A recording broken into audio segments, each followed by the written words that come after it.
Okay, thank you, Mr. Chair. Today, we once again tackle the issue that cuts to the core of public service: corruption in government infrastructure projects. Billions of pesos have been allocated for flood control and drainage programs intended to protect lives, properties, and livelihoods from the devastating effects of typhoons and flooding. Yet, allegations of padded contracts, ghost projects, and substandard implementation now cast doubt on whether these funds truly serve their purpose. Mr. Chair, please allow me to state this for the record. Ang sabi po ng iba, wala raw po akong karapatan na magtanong, magalit, o manindigan laban sa isyu ng korupsyon. My life and struggles are an open book. Pero ni minsan, hindi ako tumalikod sa kahit anong akusasyon o paratang laban sa akin. Hinarap ko hindi lamang kaso, kundi ang kaparusahan. At sa huli, ay napatunayan na wala po akong sala. This investigation is not about me. Huwag niyo pong ilihis ang issue. Sa ngayon, wala ni isang tao ang umaamin. Walang gustong managot. At kung pwede, lahat ay magpapalusot. This investigation is about transparency and accountability. Kung wala kayong kasalanan, magsabi kayo ng totoo, dahil kung hindi, sinisiguro ko na mananagot kayo hindi lamang sa batas at sa Senado, kundi sa taong bayan. Mr. Chair, if I may continue. Madam Tapos Tiscaya. na yung 5 minutes mo. May opening ka pa kasi. O sige, News pagbibigyan report. kita. Madam Tiscaya, Sarah, it is common knowledge that you own 9 companies, namely St. Gerard, St. Timothy, Alpha and Omega, Elite General Contractor and Development Corporation, St. Matthew, Great Pacific Builders, YPR General Contractor, Amethyst Horizon Builders, and Waymaker OPC. Am I correct? Yes po. Hanggang ngayon, up to now, you own these 9 construction companies? Yes po. All right. Since you started securing contracts from the DPWH, since kailan kayo nag-umpisa? 2012? DPWH? Yes. Yes po, 2012. Pag-usapan muna natin yung 2022 hanggang 2025. Ilan na po yung naging projects nyo sa DPWH? Marami na po. Ilan nga? I don't have Mahigit the figure. 400? Mahigit 500? Within the span of 3 years. I don't have the figures po. Estimate lang po, ballpark Give me a figure. ballpark figure. Siguro po, mga 400, ganun. I'm not Siguro. I'm really not sure. Okay. I don't have the figures with me. Sa loob, sa bawat taon, ilang bidding ang sinasalihan mo? Marami po kaming sinasalihan na bidding. All flood control projects? No po. Ano pa yung mga projects? Buildings, kalsada, Nationwide or only in Metro Manila? nationwide po. Nationwide. All right. Pero yung bulk ng mga projects na award sa ng DPWH, mostly sa Metro Manila. Am I correct? Hindi po, sa probinsya po. Sa iba-ibang lugar. No, the bulk of your contracts. Here in Metro Manila? No po, outside Metro Manila ang marami. Where outside? Where outside of Metro Manila? We have in Romblon, Cebu, Bohol, Bacolod, Zamboanga. Hindi naman po kami namimili ng lugar. Migos Project? Wala po. Sigurado ka? Opo, Kaya definitely. ka dahil pag meron kami ma-discover na may ghost project, pakukulong kita rito. Minimum totoo. Wala po talaga. Meron ka mga pictures na lahat ng mga proyekto ginawa mo? Yes po, Nasaan? meron po kami. Lahat ng mga 400 projects, meron kang litrato? Yes po. O i-submit mo rito sa committee. Okay po. Okay. Sa mga bidding na sinasalihan mo ng mga kumpanya mo, itong siyam na kumpanya, ilang beses kayo nanalo? At ilang beses, kung natatalo rin kayo sa Actually, bidding, I ilang don't beses kayo have the natatalo? actual figures, pero sa napanalunan, very minimal lang po talaga, mga 2%. Pero ang dami namin projects po na sinasalihan na bidding. So, sa loob ng isang taon, pag nagbibidding isang kumpanya mo, halimbawa itong ano ba yun? Yung Alpha Phi Omega, ilang beses kayo nagbid sa isang taon at ilang beses kayo nanalo? Madami po kaming sinasalihan. I really don't have the figures right now, You know, but I if you can... come here, you have to come here prepared. Yes You do po. not come here unprepared. Alam mo na, tatanungin ka eh. Ikaw sikat na contractor, papa-interview ka. Oh. You have to come here prepared. Your Honor, I am prepared for the flood control projects that you are mentioning. I have the statistics of how many I bidded and how many I lost and how many I won. Okay. You mentioned it to us right now.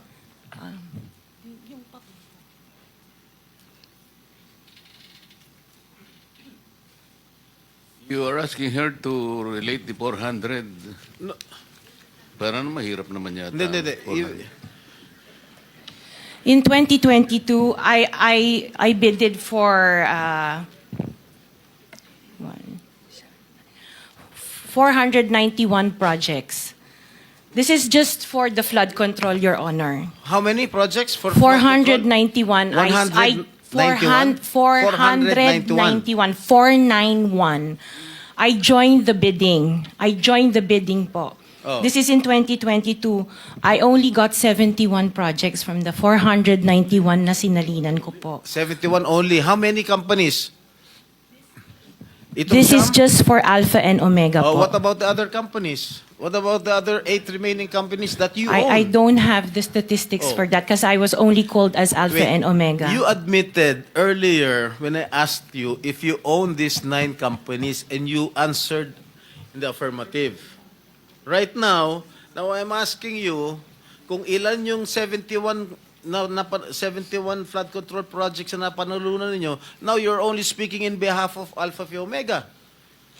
Eh kanina sinabi mo ikaw may-ari ng Siyam. Why can't you answer in behalf of the 8 remaining companies? Kasi po, yun lang yung na-prepare po namin for today's hearing. Oh, what about the representative of the other construction companies? Itong si Remando. Oh, how many? You're representing St. Timothy. Good morning po, Mr. Chairman. For St. Timothy Construction po, we have 145 projects. Flood control projects. Yes, Mr. Chair. Since Since 2022, up to the present, as we speak, 122. 145. Excuse me?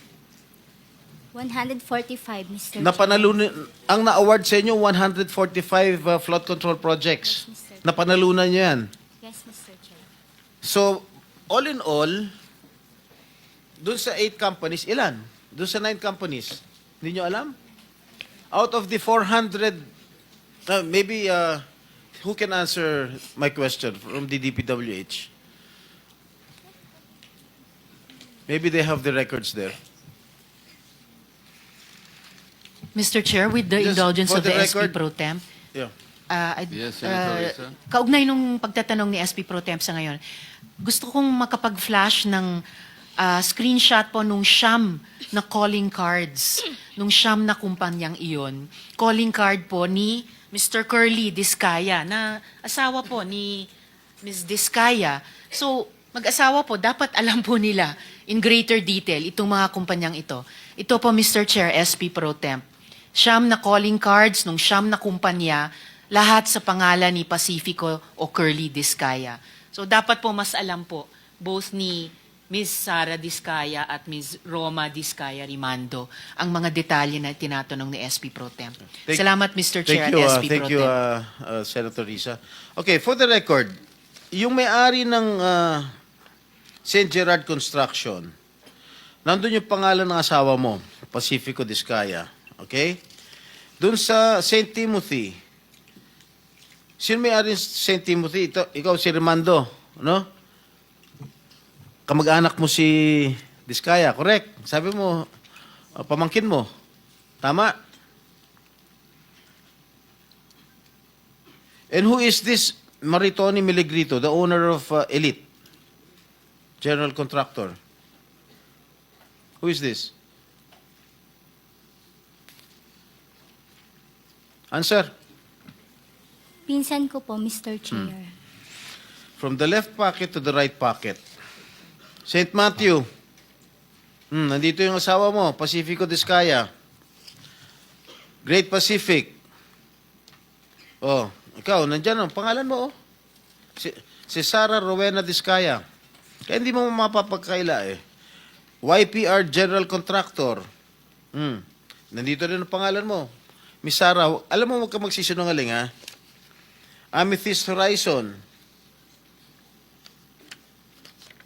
Sino si Amethyst Horizon? Sino si John Brian Eugenio? Who is he? Sagutin mo, Miss Rimando. I didn't know, Mr. Chair. Madam Sarah. He's one of our employees. Oh, dami. Waymaker. Sino si Gerald William Discaya? He's my eldest son. Okay. Alpha Phi Omega, yan, asawa mo. So, you confirm, lahat ng siyam na yan, ikaw ang may-ari. Tama? Part owner po. Part owner. Okay. Kaya nyo ba talaga pagsabay-sabayin yung mga construction, mga proyekto ninyo? Paano nyo nagagawa ito? Yes po, we have sufficient employees naman that can carry out and execute the project. Okay, ilan ba yung mga empleyado ninyo? In the office po, mga 200 plus. Sabay-sabay kayong naawardan ng kontrata ng DPWH. Alam mo, nakakapagtaka dahil kayo lagi nakakuha ng DPWH contracts, ha? Sino ba talaga sa DPWH ang nagbibigay sa inyo listahan ng mga projects for bidding? Turo mo na. Wala po akong knowledge po. Talaga? Ba't Yes, nakakapagtaka dahil yung siyam na construction companies nyo, yun ang laging favored, kumbaga, sa bidding. Kasi ang balita ko, isa kayo sa mga una nakakita at nakakapili ng mga projects. Bago pa mabuo ang National Expenditure Program, yung tinatawag natin na NEP. Parang menu lang sa restaurant na nakaka-order kayo kaagad. Sino ang point person nyo sa DPWH na nagbibigay sa inyo ng informasyon na ito, o para sa inyo, ito para sa kanya? Sino? Sir, wala po akong nakakausap po. Wala kang kilala sa DPWH. Wala po. Hindi kami maniniwala niyan, wala kayong kilala sa DPWH. Meron ako yung mga engineer, yung mga district engineers, saka Yun nga pala eh. Sino ang mga district engineer na nakilala mo? Pero hindi po sila nagbibigay ng project po sa akin. At tinatanong ko, wala naman ako sinasabi sa'yo kung nagbibigay sila ng project. Sino ang kakilala mo sa DPWH? Sila, mga DE po. DE Yeah, okay. ng... Sabi mo, sino? Teka sandali. DE ng Laguna, O, sino DE nga? ng... Banggitin mo yung pangalan. I can't remember their names kasi I don't transact on Okay, behalf of the DE ng companies. Laguna. Sino pa? DE ng Bulacan, DE ng... Is he here? Nandito ba? Yung DE ng Laguna, DE ng Bulacan, nandito ba? DE ng Bulacan nandito. Okay, paano nyo nalalaman ang mga projects for the bidding? Sino ang nagbibigay ng listahan sa'yo? We don't have a list. Naka 6 minutes ka na, erap.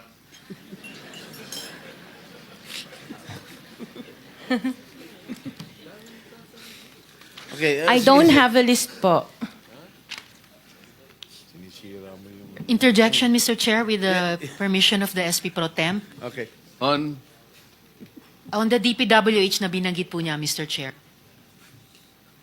Okay, okay. Salamat, Mr. Chair, SP Pro Temp. Dahil natatanong po ni SP Pro Temp ang DPWH din in connection sa mga diskaya. I wonder, Mr. Chair, kung natignan na po, nasilip na po ng DPWH, kung may practice ang mga diskaya companies ng pagpapahiram o pagpaparent out ng lisensya nila para mag-force multiply sa capacity nila. Para kahit 200 lang daw ang staff sa opisina, kaya nilang mag-implement ng 491 projects or 71 projects, 145 projects in any 1 year. I wonder, Mr. Chair, kung nasilip Incidentally- na po yun ng DPWH. Incidentally, Senator Risa, you are the next interpellator, so you may want to continue with your 5 minutes. Thank you. Will do. Thank you, Mr. Pinatapos Chair. mo na ba ako, Chair? Ha? Okay. One last question, if I may. One last question, Mr. Chair, Senator Risa. Madam Diskaya, saan nyo ba kinukuha yung mga coaching imported, mga luxury cars? Ang balita ko, dun sa interview mo, binili mo yung isang Rolls Royce dahil nagandahan ka sa payong. Tama ba? Sir, yes po. Samantalang, ilan yung luxury cars mo? Nasa 28 po. 28 lang. Ano, Yes. ano ito mga ito? Rolls Royce, Ferrari? I don't have a Ferrari. ano yung mga luxury cars? Lamborghini? No rin. Cadillac. Saan binili? Sagutin mo na. Saan mo binili? Sa dealer po. Sino dealer? Dito, local? Free- Local dealer o sa abroad? Freebell Enterprises tsaka yung isa Auto Art. Dito, sa Pilipinas? Yes po. Hindi ka nag-import? No po. Dito, may dealer ng mga Yes po. Rolls Royce. May dealer ng Rolls Royce meron dito. po. Ano pa yung mga ibang luxury cars mo? Yung anong tawag dito, yung Cadillac and the GMC. Cadillac Escalade, ganon? Yes po. Oh. The GMC. Yun lang. Sinong dealer?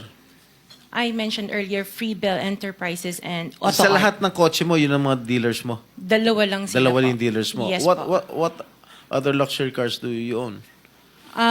Yung iba dito na, the Maybach. Dito ko Maybach, na binili. Mercedes. Yes po. And then, yung iba, dito na rin yung Range Rover. Bentley. The Bentley dito na rin O, po. paano kayo nagka-interest sa kotse? Saan nyo gagamitin yung 28 kotse na luxury cars? Araw-araw gusto mo Collection. palit ng kotse? No, I have 4 kids that use it all the time for them to Oh, be 4 taken to kids school. lang. O, di, bigyan mo tig-isa. Pero 20, ilan yun? 20 ka mo? 28? 28. Opo. My God. And you bought that from the taxpayers' money? No po. Hindi po. Wag na tayo That will maglokohan be- dito. Let's allow our people to decide on that anyway. Just ano lang yung, linawin na yung pangalan. Senator ano. Risa, sorry nagkamali ako. Chairman, Si- just the 2 names of the dealers. Dealer ako ng kotse, kaya ako alam yan eh. Sino yung dalawa? Pinagkukunan mo ng luxury cars? Freebell Enterprises Ha? and Freebell Enterprises Freebell. and yung isa Auto Art. Auto Art. Yes Okay. po. Okay. Thank you.